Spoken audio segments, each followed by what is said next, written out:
नमस्कार, यो एभिन्यूज खबरको संकेत हो। तपाई अहिले देशको जनमत, नेपाली मनको मत निर्वाचन विशेष प्रसारण इलेक्सन एक्सप्रेसमा हुनुहुन्छ। म सुसन रामदाम। यो क्रमको प्रारम्भ गरौं मूल खबरबाट। निर्वाचन नजिकै गर्दा प्रचार प्रसार आक्रमक। दार्चुलाको नौगाडमा झडप। चितवनमा रवि लामिछानेमाथि आक्रमणको प्रयास। आचार संहिता उल्लङ्घनका घटनामा कमी आएको निर्वाचन आयोगको दाबी। प्रचार प्रसारमा हेलिकप्टर प्रयोगलाई लिएर संवेदनशील बन्न गृहलाई निर्देशन। विकास निर्माणलाई गठबन्धन सरकारले अलपत्र पारेको ओलीको आरोप। एमाले जिते कर्णाली प्रदेशलाई सुगम बनाउने प्रतिबद्धता। मधेसमा चुनाव प्रचार प्रसारमा भारतीय नम्बर प्लेटका सवारी साधनको प्रयोग। कारबाही गर्न सरकारी निकायद्वारा नै आयोगको ध्यान आकर्षण। दल र उम्मेदवारहरूको आश्वासनप्रति मतदाताहरू देखिएनन् विश्वस्त। सधैँ धोका पाउने गरेको गुनासो।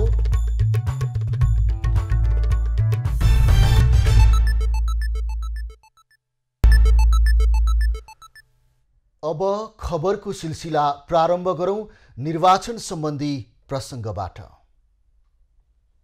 हर पल बासमती राइस प्रस्तुत गर्दछ देशको जनमत, नेपाली मनको मत निर्वाचन विशेष प्रसारण इलेक्सन एक्सप्रेस। प्रमुख निर्वाचन आयुक्त दिनेश कुमार थपलियाले निर्वाचन प्रचार प्रसारमा हेलिकप्टरको प्रयोगको विषयलाई लिएर गृह मन्त्रालय संवेदनशील बन्नुपर्ने बताएका छन्। आज निर्वाचन आयोगमा भएको छलफलमा उनले हेलिकप्टरको प्रयोगको विषयमा गृह मन्त्रालय संवेदनशील बन्नुपर्ने बताएका हुन्। प्रमुख आयुक्त थपलियाले चुनावको प्रचार प्रसार गर्न बिरामी भएको नाटक गर्ने गरेको उजुरी आएकाले त्यसतर्फ संवेदनशील बनेर काम गर्न गृह मन्त्रालयलाई निर्देशन दिएका हुन्। लेखिदिएको छ संघका सभामा घण्टा हेरेर बसेछ। 72 घण्टामा 10 ठाउँ हेलिकप्टर लिएर गयो। अब त्यसको ठुलो यहाँ बुझुर आइरहेको छ। इक्जाम्पल मात्रै भनिसकेपछि उसलाई दिँदा पनि कुन बिरामी पुर्याउने हो, कुन ल्याउने हो, बिरामी पनि त फिक्स हुँदो हो होइन, सुत्केरी चाहिँ फिक्स हुँदो हो। यस्तो कुरालाई चाहिँ अहिले 1 हप्ता हो सेन्सिटिभ भइदिनुहोस् भन्ने मात्रै हो। प्रमुख निर्वाचन आयुक्त थपलियाले आयोगमा बिरामीको नाटक गरी चुनावी प्रचार प्रसार गरेका 2वटा उजुरी आएकाले आयोग कारबाहीको लागि अग्रसर रहेको बताए। आसन्न निर्वाचनमा हालसम्म भौतिक उपस्थिति सहितको आचार संहिता उल्लङ्घन कम रहे पनि सामाजिक सञ्जालमा भने निर्वाचन आचार संहिता उल्लङ्घन बढेको उनको भनाइ छ। अब अहिले चाहिँ यो भौतिक उपस्थिति सहितको आचार संहिता उल्लङ्घन कम, तर अरू खाले बढ्दै गएको अवस्था भनेको सामाजिक सञ्जालको विषय छ। अरूलाई लक्षित गरेर चरित्र हत्या गर्ने, अपमान गर्ने, अलिक घृणा फैलाउने खाली कुरा भन्न पाइँदैन भन्ने छ। प्रमुख निर्वाचन आयुक्त थपलियाले यसपटकको निर्वाचनमा धेरैजसो आचार संहिता उल्लङ्घनका घटना टिकटकबाट भइरहेको बताए। यो पटक निर्वाचनमा मौन अवधि नरहेकाले निर्वाचन अघिको 48 घण्टाको समयलाई कसरी व्यवस्थित बनाउने भन्नेमा आयोगले आवश्यक कार्य गरिरहेको पनि उनले जानकारी दिए। जिल्लाहरूमा आचार संहिता उल्लङ्घन गर्नेमाथि कारबाही गर्न कन्जुस्याइ भइरहेको भन्दै आयोगको निर्देशनलाई पूर्ण पालना गर्न जिल्ला निर्वाचन आचार संहिता कार्यान्वयन समितिलाई आयोगले निर्देशन समेत दिएको छ। राष्ट्रिय स्वतन्त्र पार्टीको चुनाव प्रचारका क्रममा पार्टी सभापति रवि लामिछानेमाथि आक्रमणको प्रयास भएको छ। कुरिन्टारबाट नारायणगढतर्फ अघि बढेको टोलीमाथि फिस्लिङतर्फ गइरहेको समयमा लेवाटारमा आक्रमण भएको हो। आक्रमणबाट लामिछानेको प्रचार अभियानमा रहेको एउटा गाडीको सिसा फुटेको छ भने 2 जना सामान्य घाइते भएका छन्।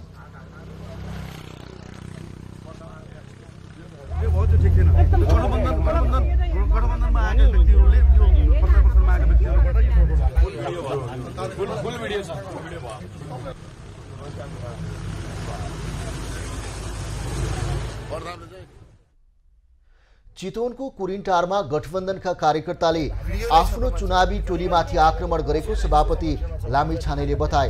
उनले आफूहरूलाई प्रहरीले सुरक्षा नदिएको आरोप समेत लगाएका छन्। मलाई डर चाहिँ छैन, तर तपाईहरुले सुरक्षा दिन सक्नु भएन।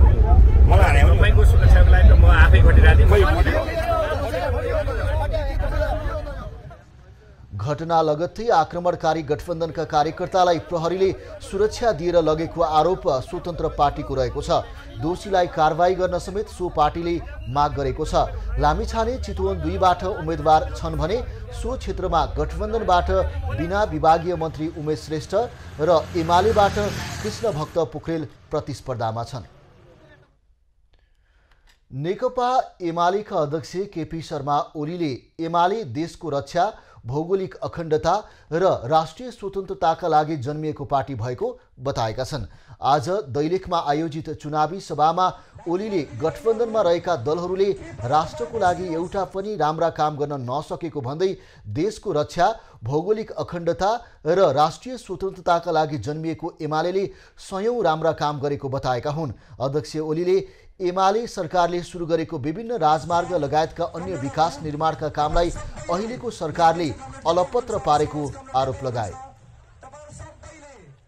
हुलाकी राजमार्ग निर्माण गर्यौं, आफैले गर्छौं भनेर हामीले सुरु गर्यौं, त्यो कम्प्लिट हुने अवस्थामा थियो, अहिले त्यो अलपत्र परेको छ।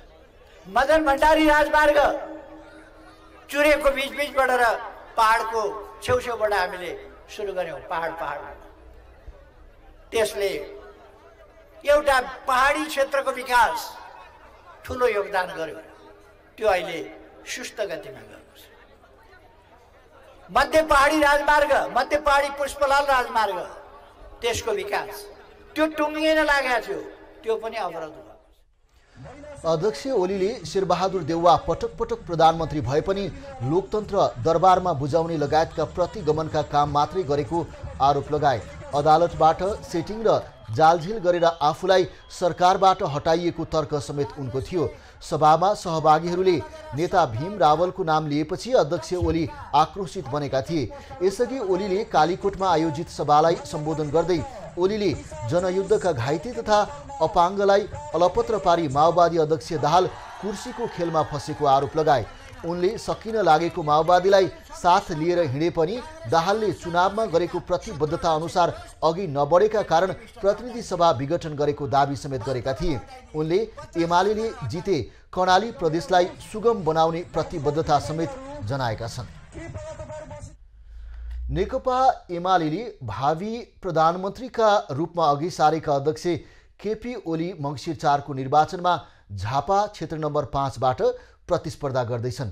ओलीलाई सत्ता गठबन्धनका उम्मेदवार अर्थात् 2074 सालकै प्रतिस्पर्धी कांग्रेसका खगेन्द्र अधिकारीले चुनौती दिँदैछन्। देशको जनमत, नेपाली मनको मत, निर्वाचन विशेष प्रसारण इलेक्सन एक्सप्रेसमा यति बेला म झापा जिल्लाको क्षेत्र नम्बर 5 मा पर्ने यो दमक नगरीमा आइपुगेको छु।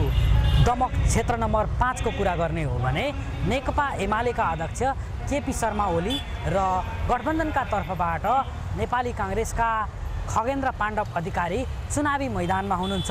खास गरी क्षेत्र नम्बर 5 को आकलन गर्ने हो भने यो पटकको चुनावलाई एकदमै रोचक र प्रतिस्पर्धात्मक रूपमा हेरिएको छ। हामीले भनेका छौं मिसन 100 अथवा 150 कम्तीमा ल्याउने अबको उद्देश्य छ। 275 शिक्षा प्रतिनिधि सभामा 275 मध्ये 150 सिट एमाले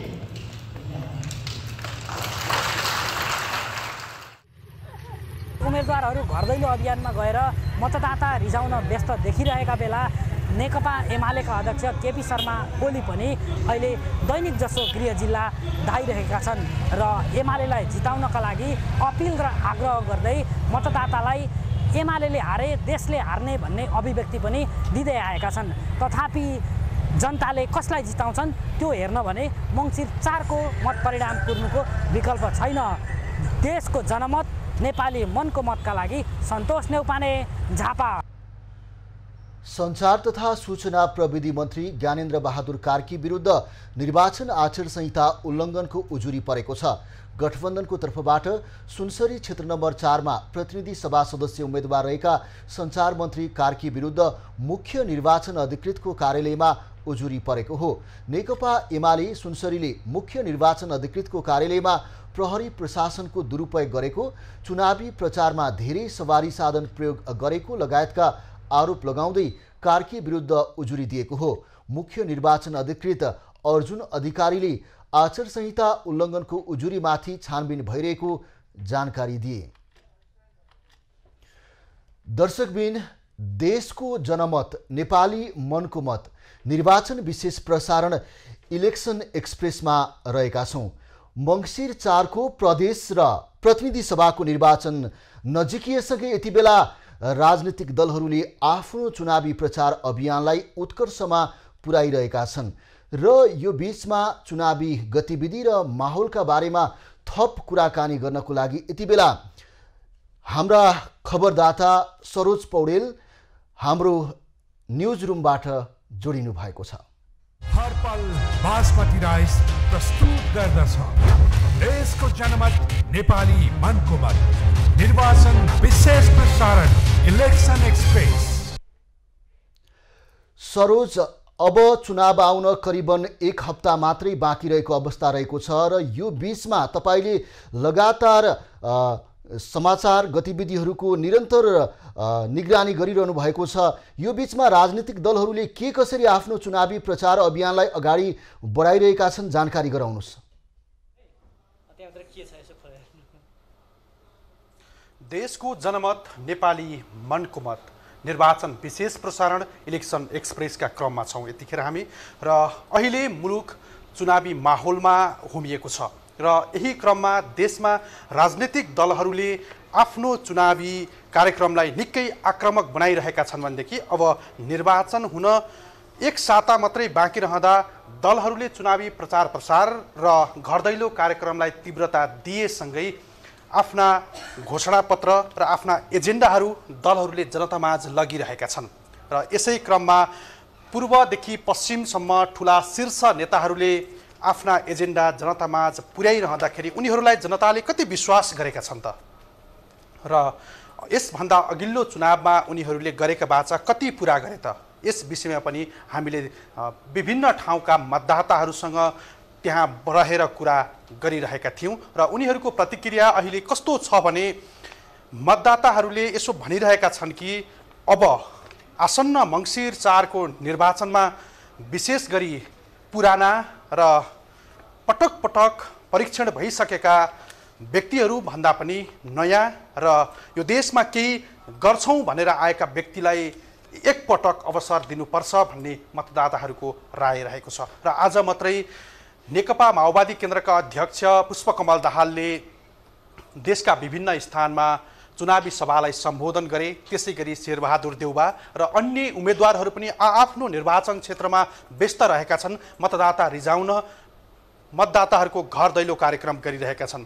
यस क्रममा नेकपा एमालेका अध्यक्ष केपी शर्मा ओलीले पश्चिम नेपालका 3 वटा जिल्लामा चुनावी सभालाई सम्बोधन गरेका छन्। त्यस क्रममा दैलेख, कालीकोट र सुर्खेतका केही चुनावी सभामा उनले सम्बोधन गरेका छन्।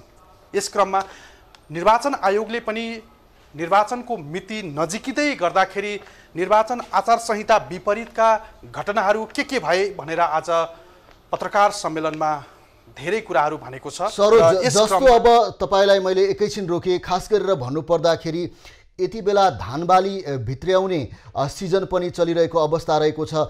खास गरेर भन्नुपर्दाखेरि राजनीतिक दलहरूको चुनावी प्रचार अभियान भौतिक रूपमा उपस्थित कम र यसै गरी सामाजिक सञ्जालबाट बढी भइरहेको भन्ने कुराहरू पनि आइरहेको छ। यो विषयलाई कसरी हामीले विश्लेषण गर्न सक्छौँ?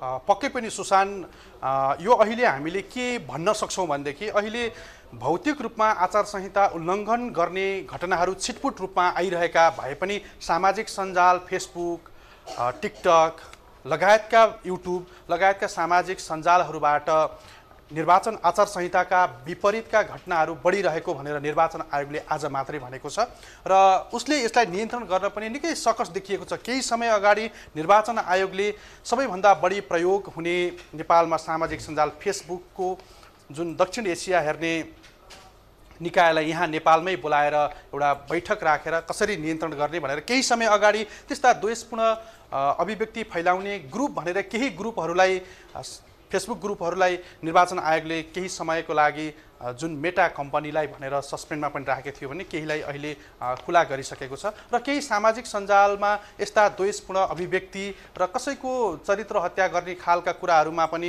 निर्वाचन आयोगले कडाई गर्न त खोजेको छ तर भने जति सकेको छैन। र यसमा अर्को के थप्न चाहन्छु भने मैले निर्वाचन आचार संहिता एउटा बनाएको छ आयोगले र त्यसको विपरीत दलहरूले गतिविधिहरू गरिरहेका छन्। आज मात्रै निर्वाचन आयोगले पत्रकार सम्मेलनमा भनेको थियो कि हुँदै नभएका बिरामीहरू बोक्न भनेर हेलिकप्टर उडाएका थिए 72 घण्टासम्म 10 पटक र 2टा उजुरी निर्वाचन आयोगमा परेको छ, मनाङबाट र सङ्खुवासभाबाट। यस्ता घटनाहरूलाई निर्वाचन आयोगले नजिकबाट नियालिरहेको भए पनि उसले अहिलेसम्म कारबाही चाहिँ गरेको छैन। जस्तो अब यो चुनावी प्रचार अभियान अगाडि बढिरहँदाखेरि राजनीतिक दलहरूको तछाड मछाड प्रतिस्पर्धा हुँदाखेरि केही तनावको अवस्था झडपको अवस्था पनि सृजना भएको छ। अब यो घटनालाई जस्तो आजै लेवाटार चितवनमा पनि रवि लामिछानेमाथि एक किसिमको आक्रमणको प्रयास भयो भन्ने खबर पनि हामीले निरन्तर प्रसारण गरिरहेका छौँ। यो झडप र तनावको अवस्थालाई कसरी विश्लेषण गर्न सकिन्छ र यसको कमी गर्नको लागि कतै सुरक्षा निकाय चुकेको हो भनेर भन्न सकिन्छ?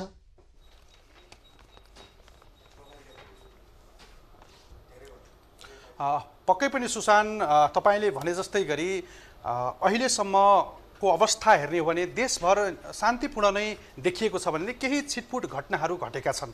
आज मात्रै दार्चुलामा झडप भएको छ जसमा चाहिँ दार्चुलाको नौगडा गाउँपालिकामा नेकपा एमाले र सत्ता गठबन्धनका कार्यकर्ताबीच झडप भएको छ। यो झडपमा नेकपा माओवादी केन्द्रका दार्चुला काठमाडौँ सम्पर्क समन्वय समितिका अध्यक्ष जयभान सिंह धामी गम्भीर घाइते भएका छन् भनेदेखि उनलाई धामीमाथि एमाले कार्यकर्ताले रड प्रहार गरेको भनेर माओवादीले आरोप लगाएको छ। यसै क्रममा आज चितवनमा चुनावी प्रचार प्रसारमा रहेका चितवन क्षेत्र नम्बर 2 का राष्ट्रिय स्वतन्त्र पार्टीका सभापति रवि लामिछानेले चुनावी प्रचार प्रसारमा प्रयोग गरिएको गाडीमाथि गठबन्धनका कार्यकर्ताले आक्रमण गर्दाखेरि गाडीको अगाडिको सिसा फुटेको थियो र यसलाई प्रहरीले यसरी भनिरहेको छ कि जसरी चुनाव प्रचार प्रसारको कार्यक्रममा गठबन्धनको कार्यकर्ता र राष्ट्रिय स्वतन्त्र पार्टीका कार्यकर्ता बीचमा जम्का भेट भए र रवि लामिछानेलाई समर्थन गर्ने समर्थकहरूले उनीहरूलाई गिज्याएको कारण बीच बाटोमा प्रचार प्रसारमा लगिएको गाडी रोकेर उनीहरूले सिसा फुटाएको भनेर प्रहरीले भनिरहेको छ। र यसबाहेक अन्य क्षेत्रहरूमा शान्तिपूर्ण नै भइरहेको छ र त्यस्ता अप्रिय घटनाहरू हामीले अहिलेसम्म सुन्न परेको छैन र यस्तै गरी सौहार्दपूर्ण रूपमा निर्वाचन सम्पन्न होस् भन्ने सबैको चाहना हो र सुरक्षा निकायहरूले पनि यसमा चनाखो हुनुपर्ने देखिन्छ। भनेदेखि पश्चिम नेपालदेखि पूर्वी नेपालका विभिन्न भागहरूमा केही छिटपुट साना खालका झडपहरू भए पनि त्यस्ता अप्रिय घटनाहरू भएका छैनन्। जानकारीको लागि धन्यवाद। उहाँ हुनुहुन्थ्यो हाम्रा खबरदाता सरोज पौडेल। प्रत्यक्ष न्युज रुमबाट हामीलाई चुनावी गतिविधिका विषयमा जानकारी गराउँदै। देशको जनमत नेपाली मनको मत निर्वाचन विशेष प्रसारण इलेक्सन एक्सप्रेसमा हामी रहेका छौँ। खबरको सिलसिला अझै जारी छ, हामी सँगै रहनुहोला। दर्शकबिन, देशको जनमत नेपाली मनको मत निर्वाचन विशेष प्रसारण इलेक्सन एक्सप्रेसमा हामी रहेका छौँ। मङ्सिर 4 को प्रदेश र प्रतिनिधि सभाको निर्वाचन नजिकिएसँगै यति बेला राजनीतिक दलहरूले आफ्नो चुनावी प्रचारलाई तीव्र रूपमा अगाडि बढाइरहेका छन् र यो बीचमा कर्णाली प्रदेशमा पनि राजनीतिक दलहरूले आफ्नो चुनाव प्रचार प्रसारलाई तीव्र रूपमा अगाडि बढाइरहेका छन्। र पछिल्लो समयमा एमालेले खास गरी कर्णालीका विभिन्न जिल्लाहरूमा आफ्नो चुनावी आमसभा र कार्यक्रमलाई अगाडि पनि बढाएको छ। र यो बीचमा सुर्खेतबाट हाम्रा खबरदाता एस कुमार चपाई जोडिनु भएको छ। हर पल बासमती राइस प्रस्तुत गर्दछ देशको जनमत नेपाली मनको मत निर्वाचन विशेष प्रसारण इलेक्सन एक्सप्रेस। एस कुमार, जस्तो अब कर्णाली प्रदेशका विभिन्न जिल्लाहरूमा यति बेला नेकपा एमाले आफ्नो चुनावी सभा यसै गरी विभिन्न कार्यक्रमहरू पनि अगाडि बढाएको छ। यसै गरी गठबन्धन पक्षबाट पनि त्यो कार्यक्रम अगाडि बढिरहेको अवस्था रहेको छ र अहिले कर्णाली प्रदेशको समग्र चुनावी कार्यक्रमलाई हामीले कसरी हेर्न सकिन्छ, कसरी अगाडि बढिरहेको छ? देशको जनमत नेपाली मनको मत निर्वाचन विशेष कार्यक्रम इलेक्सन एक्सप्रेसमा अहिले म कर्णाली प्रदेशको राजधानी सुर्खेतको वीरेन्द्रनगरमा छु र कर्णाली प्रदेशको समग्र रूपमा निर्वाचनको कुरा गर्दाखेरि केही दिन अगाडि नेकपा माओवादी केन्द्रका अध्यक्ष पुष्पकमल दाहाल पनि कर्णाली प्रदेशमा चुनावी सभाहरूलाई 2-3 जिल्लामा सम्बोधन गरेर फर्किए लगत्तै आज मात्रै नेकपा एमालेका अध्यक्ष केपी शर्मा ओली दैलेख र सुर्खेतमा चुनावी सभाहरूलाई सम्बोधन गरेर फर्किएका छन् र यहाँ रहेका स्थानीय उम्मेदवारहरूले पनि तीव्र रूपमा आफ्नो प्रचारको कार्यक्रमलाई अगाडि बढाइरहेका छन्। एस कुमार, जस्तो अब यति बेला सुर्खेतको कुरा गर्नु पर्दाखेरि सुर्खेतमा चाहिँ के कसरी चुनावी प्रचार अगाडि बढेको छ र त्यहाँ खास गरी सत्ता गठबन्धन यसै गरी एमाले लगायत अरू स्वतन्त्र उम्मेदवारहरूको उपस्थिति के कस्तो रहेको छ, उम्मेदवारहरूको अनुहार विशेषताको बारेमा पनि अलिकति बताइदिनुहोस्। सुर्खेतमा प्रतिनिधि सभाका 2वटा क्षेत्रहरू छन् र प्रदेश सभामा 4वटा क्षेत्रहरू छन्। प्रतिनिधि सभाको क्षेत्र नम्बर 1 मा नेपाली काङ्ग्रेसका उपसभापति पूर्णबहादुर खड्का र नेकपा एमालेका ध्रुव कुमार साई बीच प्रतिस्पर्धा हुनेछ र पूर्णबहादुर खड्काको टक्करमा एमालेका ध्रुव कुमार साईले अघिल्लो पटकको 2074 को चुनावमा उनले पूर्णबहादुर खड्कालाई हराएका थिए भने अहिले सत्ता गठबन्धनमा सुर्खेतको कुरा गर्दाखेरि समाजवादी अलग छ, माओवादी लगायत अन्य दलहरूको सत्ता गठबन्धन छ भने क्षेत्र नम्बर 2 को कुरा गर्दाखेरि पूर्व मन्त्री हृदयराम थानी र एमालेका अमृत कुमार विसी जो जिल्ला अध्यक्ष पनि हुन् एमालेका बीच प्रतिस्पर्धा भइरहेको छ भने क्षेत्र नम्बर 2 प्रदेश सभातर्फ कमा नेकपा एमालेका कर्णाली प्रदेश इन्चार्ज यामलाल कणेल र एस कुमार, जानकारीको लागि धन्यवाद। उहाँ हुनुहुन्थ्यो एस कुमार चपाई, कर्णाली प्रदेशको सुर्खेत जिल्लाबाट हामीलाई त्यहाँको समस्त चुनावी माहौलको बारेमा जानकारी गराउँदै। अब लागौँ बाँकी खबरतर्फ। प्रतिनिधि सभा र प्रदेश सभाको निर्वाचन हुने दिन नजिकिएसँगै राजनीतिक दल र उम्मेदवारहरूले प्रचार प्रसार र घर दैलो अभियानलाई आक्रामक रूपमा अघि बढाएका छन्। उनीहरूले विकास निर्माणको लहर फुटाउनेदेखि आधारभूत आवश्यकता पूर्ति गरिदिनेसम्मका आश्वासनहरू मतदातालाई बाँडिरहेका छन्। मतदाता पनि निर्वाचनलाई लिएर उत्साहित बन्दै गएका छन्। देशको जनमत नेपाली मनको मत निर्वाचन विशेष प्रसारण इलेक्सन एक्सप्रेसमा यति बेला हामी भक्तपुर जिल्लाको क्षेत्र नम्बर 2 मा रहेका छौँ। मङ्सिर 4 नजिकिएसँगै राजनीतिक दलका नेता तथा कार्यकर्ताले आफ्नो चुनावी कार्यक्रमलाई व्यापक रूपमा अगाडि बढाइरहेका छन्। निर्वाचनलाई आफ्नो पक्षमा पार्नका लागि उम्मेदवारहरूले आम मतदातालाई कस्ता खालका आश्वासन दिइरहेका छन् यस विषयमा आज हामीले कुराकानी गर्नेछौँ। साथै निर्वाचन जितिसकेपछि उम्मेदवारहरूले के कस्ता खालका विकास निर्माण गर्छन् र मुलुकलाई समृद्ध बनाउनका लागि उनीहरूको रणनीति के छ यस विषयमा जान्नेछौँ। आफ्नो क्षेत्र होइन, कमसेकम पनि यो पहिला जहाँ आधारभूत आवश्यकताको पहुँच पुगेको छ त्यो ठाउँमा पहिला पहुँच पुऱ्याउँ। सदनभित्र आवाज उठाउने मात्र होइन, भक्तपुरका आवाजहरूलाई नीति निर्माण, कानुन निर्माण र बजेट निर्माणमा इन्डोर्स गर्ने र सिंहदरबारमा छुने मात्र होइन, परि आउँदा सिंहदरबारको नेतृत्व गर्ने यी एजेन्डाहरू लिएर हामी चाहिँ यसपालि मतदाताको बिचमा गइरहेका छौँ। खुसी भएको छन् गठबन्धनबाट भोट माग्न आउँदै गर्दाखेरि एकदम व्यापक खुसी भइरहेछन्। साथसाथै के पनि भएको छ भने विकासका कुराहरूमा हिजो यो गरिदिन्छु यस्तो गरिदिन्छु भनेर हिजोका जनप्रतिनिधिले जे भनेको थिए त्यो कुनै पनि नगरेको हुनाले हाम्रो पक्षमा व्यापक लहर सृजना भइरहेको छ। हामी मतदान गर्न एकदम तयार छौँ। अब हाम्रा भन्दा पनि राम्रालाई हामी मतदान गर्दैछौँ।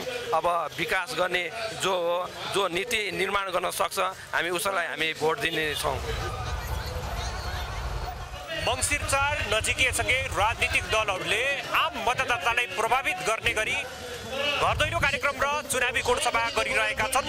राजनीतिक दलले गरेका कोडसभा र घर दैलो कार्यक्रमलाई हेरेर यहाँका आम मतदाताले जिताउँछन् कि विकास प्रेमी, देशमा नीति नियम र कानुन बनाउन सक्ने खालका उम्मेदवारहरूलाई जिताएर पठाउँछन्, त्यो भने प्रतीक्षाको घडीमै रहेको छ।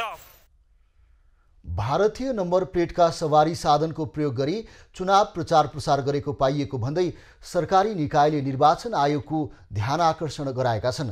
काठमाडौँमा भएको अन्तर्क्रियामा विभिन्न मन्त्रालयका सचिवहरूले तराईका जिल्लामा भारतीय नम्बर प्लेटका गाडी र सरकारी गाडीमा पार्टीको झण्डा प्रयोग गरी प्रचार भइरहेको बताएका हुन्। चुनाव प्रचारमा निर्वाचन आचार संहिता अनुसार सामाजिक सञ्जाल नियन्त्रण गर्न समस्या रहेको पनि उनीहरूको भनाइ छ।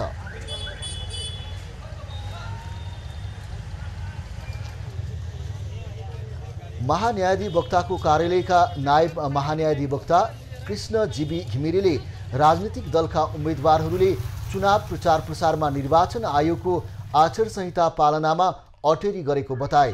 ट्रान्सपरेन्सी इन्टरनेसनल नेपालका पूर्व अध्यक्ष खेमराज रेग्मीले निर्वाचन पर्यवेक्षकहरूले निर्वाचनमा भोट हाल्न महिला, पुरुष र शारीरिक अशक्तता भएका व्यक्तिलाई कस्तो व्यवस्था छ भन्ने बारेमा गम्भीर अध्ययनको आवश्यकता रहेको उल्लेख गरे। हामीले काठमाडौँ टोखाका बासिन्दालाई यो पटक कस्तो किसिमका उम्मेदवारले चुनाव जितुन झैँ लागेको छ भनेर सोधेका छौँ। उनीहरूको धारणा आजको हामीलाई भन्नु छ।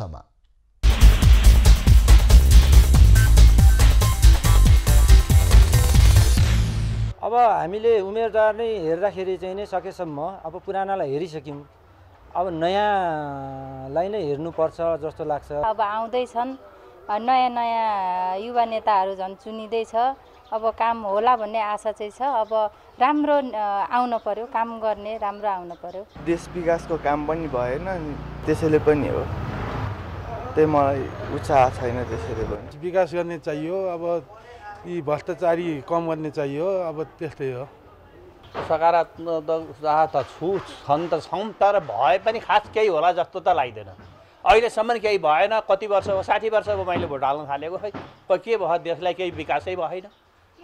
अलि राम्रो प्रगति हुने कोही नेताहरू नै देखेको छैन मैले त। कसले गर्छ त खै, त्यो अहिलेसम्म गरेन, अब कहिले गर्ला। 4 मङ्सिरको चुनाव नजिकिएसँगै उम्मेदवारहरू घर दैलोमा आफ्नो सम्पूर्ण शक्ति लगाइरहेका छन्।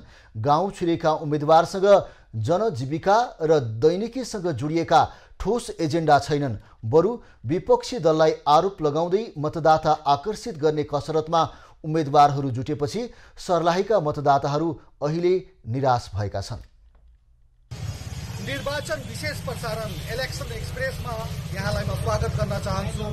अहिले मतदानको केही दिन मात्र बाँकी रहँदा उम्मेदवारहरूले आफ्नो सम्पूर्ण शक्ति घर दैलोमा लगाइदिएको छ। यद्यपि मतदाताहरू भने एकदमै निराश भएको छ। मतदाताहरू कसलाई मतदान गर्ने हो बुझ्न सकिरहेको छैन। उम्मेदवारहरू एक अर्काको आलोचना मात्र गरेर मत माग्न जाँदा मतदाताहरू एक किसिमको अन्योलमा परेका छन्।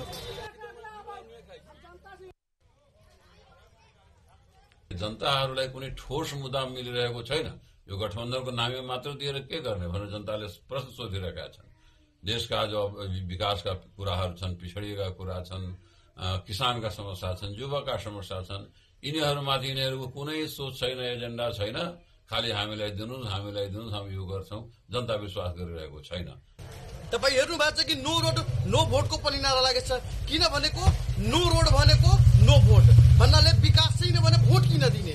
यसको मूल्य कारण के हो कि यहाँको जनप्रतिनिधि जिते गएपछि काठमाडौँ बस्छन्, यहाँ क्षेत्रमा लिमिट व्यक्तिहरूलाई भेट गर्छन्, ठेका पट्टा जस्तो सिस्टम चलिरहेछन्। यसलाई अन्त गर्नुपर्छ। सबै पार्टीलाई भोट दियो, सबै पार्टीले त्यस्तो गरेको छ। योपालिको भोट रवि लामिछानेलाई जय राजा घन्टी छाप। दोष प्रत्यारोप मात्र कर रहल है, एहिमे जनता में अनियोल छा गेल है। एहिमे जे केकरा वोट देते केकरा न देते अभी पूरा अनियोल भ गेल। अब एहिमे केकरा जे है से सपोर्ट कल जाओ केकरा न कल जाओ, सारा जनता अनियोल में पड़ गेल है। एक तो जे है से इस क्षेत्र के कहियो विकास नहीं भेल है।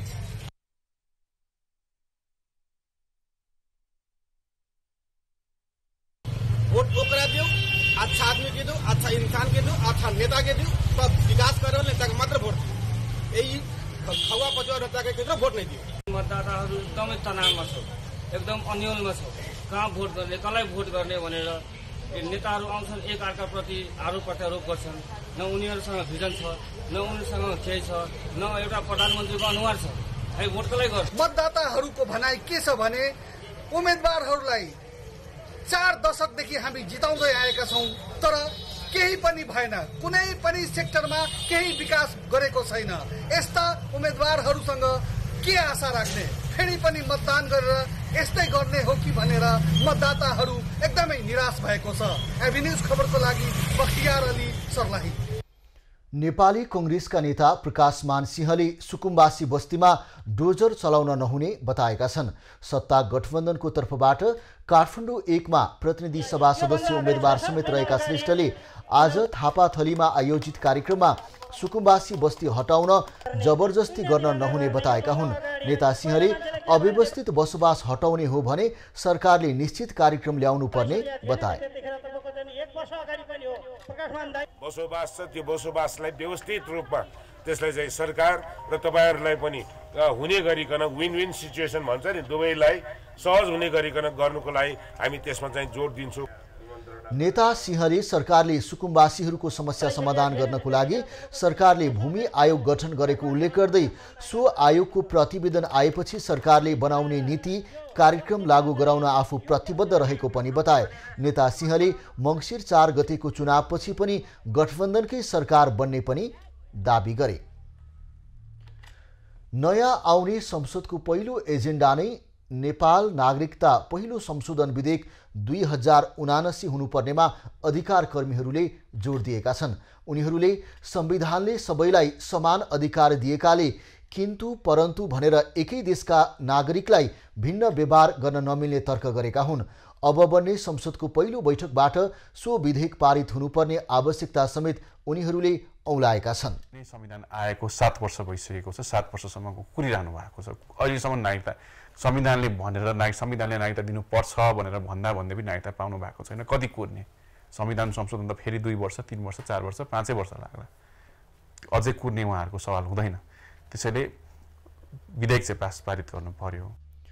अधिकार कर्मीले संविधानले हरेक नेपालीलाई नागरिकता पाउने हकलाई सुनिश्चित गरेकाले अब आउने संसदले राष्ट्रपतिबाट प्रमाणीकरण नभई थाँती राखिएको सो विधेयक तत्काल पारित गर्नुपर्ने उल्लेख गरेका हुन्। विधेयकमा केही छुटेको भए सच्याउन सकिने, तर त्यसलाई 2-3 वर्षसम्म लम्ब्याउन भने नमिल्ने तर्क उनीहरूको छ। संघीय संसदको दुवै सदन प्रतिनिधि सभा र राष्ट्रिय सभाले दोस्रो पटक पारित गरी पठाएको सो विधेयक राष्ट्रपति विद्यादेवी भण्डारीले प्रमाणीकरण गरेकी छैनन्। खबरको सिलसिला अझै जारी छ, हामी सँगै रहनुहोला। अब पालो खास खबरको।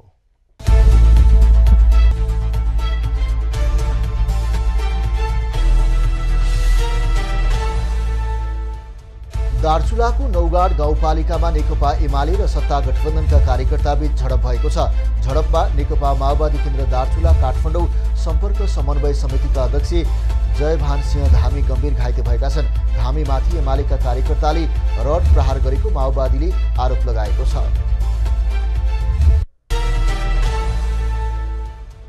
धनुषा निर्वाचन क्षेत्र नम्बर 3-2 का स्वतन्त्र उम्मेद्वार अम्बु प्रसाद शाहले आफ्नो 15 बुँदे प्रतिबद्धता पत्र सार्वजनिक गरेका छन्। शाहले आज पत्रकार सम्मेलनको आयोजना गरी प्रतिबद्धता पत्र सार्वजनिक गरेका हुन्। प्राथमिक उपचारदेखि आकस्मिक उपचार सम्बन्धी सम्पूर्ण स्वास्थ्य सेवाको गुणस्तरीय एवं निःशुल्क उपलब्धता गराउने लगायतका विषय उनले घोषणापत्रमा समेटेका छन्। ऊर्जा, जलस्रोत तथा सिंचाई मन्त्री एवं नेकपा माओवादी केन्द्रकी उपमहासचिव पम्फा भूषालले आसन्न प्रतिनिधि सभाको निर्वाचनमा आफू विजयी बन्नेमा ढुक्क रहेको बताएकी छन्। ललितपुर 3 को चुनावी घर दैलो कार्यक्रममा उनले ललितपुरका मतदाताले तेस्रो पटक जिताउने विश्वास व्यक्त गरेकी हुन्। ललितपुर निर्वाचन क्षेत्र नम्बर 3 का जनताको लागि राम्रा कामहरू गरेकाले पराजय भोग्नुपर्ने अवस्था नआउने दाबी समेत गरे।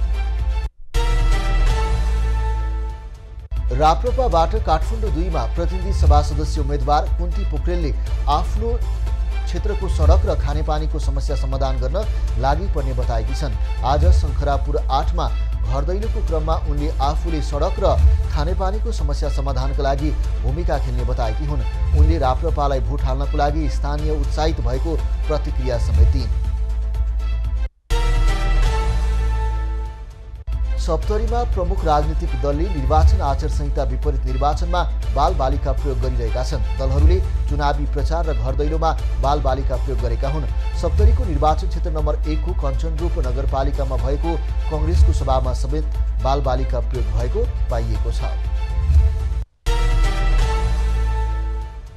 नेपालमा नानो युरिया मलको बिक्री सुरु भएको छ। नेपालमा चौधरी ग्रुप अन्तर्गत रहेको सीजी एग्रोले नानो युरिया मलको बिक्री सुरु गरेको हो। आइतबार एक कार्यक्रमका बीच चौधरी ग्रुपका प्रबन्ध निर्देशक निर्वाण चौधरीले नेपालमा युरिया मलको अभावलाई परिपूर्ति गर्नको लागि नानो युरिया मल भित्राइएको बताए।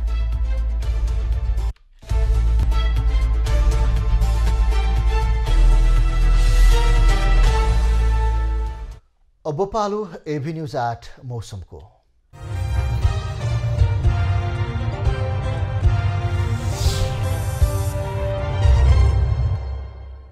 गत 24 घण्टामा मुलुकका विभिन्न भागमा पश्चिमी वायुको सामान्य प्रभाव रह्यो। आज प्रदेश नम्बर 1 बागमती प्रदेश र गण्डकी प्रदेशको पहाडी भूभागमा आंशिक बदली रहे, बाँकी भूभागमा मौसम सामान्यतया सफा रह्यो। आज राति कर्णाली प्रदेश र सुदूरपश्चिम प्रदेशका पहाडी भूभागमा आंशिकदेखि सामान्य बदली रही, बाँकी भूभागमा आंशिक बदलीदेखि मौसम सामान्यतया सफा रहेको छ। गण्डकी प्रदेश, कर्णाली प्रदेश र सुदूरपश्चिम प्रदेशका हिमाली भूभागका 1 वा 2 स्थानमा हल्का हिमपातको सम्भावना रहेको जल तथा मौसम पूर्वानुमान महाशाखाले जनाएको छ। आज काठमाडौँ उपत्यकाको अधिकतम तापक्रम 22 डिग्री सेल्सियस र न्यूनतम तापक्रम 8 डिग्री सेल्सियस मापन गरिएको छ। आज देशभरको मौसम कस्तो रह्यो त हेरौँ देशका विभिन्न स्थानको मौसमी अवस्था।